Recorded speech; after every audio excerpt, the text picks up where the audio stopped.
Well, markets are set to close slightly lower today after a disappointing result from Caterpillar, the world's largest maker of mining equipment, and a lacklustre reading on manufacturing from China, the world's second largest economy.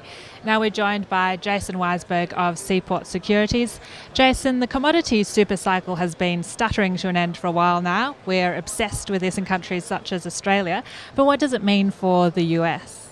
Well, I think, as you just mentioned, Caterpillar's earnings, when you're dealing with commodities, raw materials, that's Caterpillar's main business, is extracting those materials, and if it's suffering worldwide, their sales results are a direct reflection of the weakening commodity market.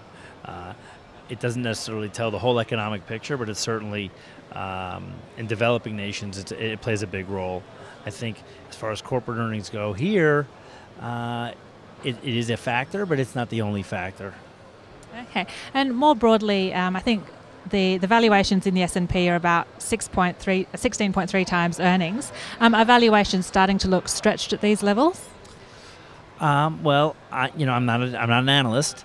I would say, though, the way stocks are trading, I think it appears to be, for the moment, a lot more upside potential. If you go back to 2007 and you look at the relative PE ratios, they're probably in line or a little more conservative than they were back then. These companies have figured out how to make a lot of money without using a lot of capital, and that's displayed in their PEs. I mean, there are a few anomalies where you have, I guess, the Amazons of the world that traded tremendous PEs, but I think for the most part, they're relatively in line as long as they've been tracking the S&P relative to their PE. Okay. The NASDAQ may close slightly higher today. Was that due to a strong result from Apple? I think that played a part. I think Apple's results caught everyone off guard. I have to disclose that I'm long Apple. But I think that everyone was expecting much more conservative numbers from them and the growth outlook.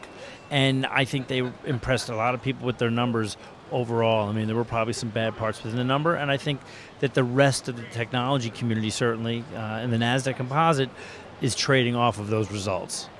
You mentioned earlier that financial stocks have done very well this reporting season. Is that the sector which is most likely to lead the market higher from here?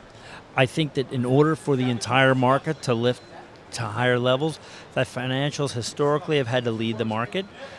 They haven't really participated, certainly last year and the prior year, but it seems to be, certainly with this quarter, that the financials for the most part, are having an excellent time of making money with very low interest rates, which usually is a moneymaker for them. That being said, we need them to lift the whole market. If the financials go, so goes the rest of the market. So we need them really to participate and actually lead the market to newer highs. Fantastic. Well, there you have it. That was Jason Weisberg of Seaport Securities, and I'm Jane Searle for The Deal.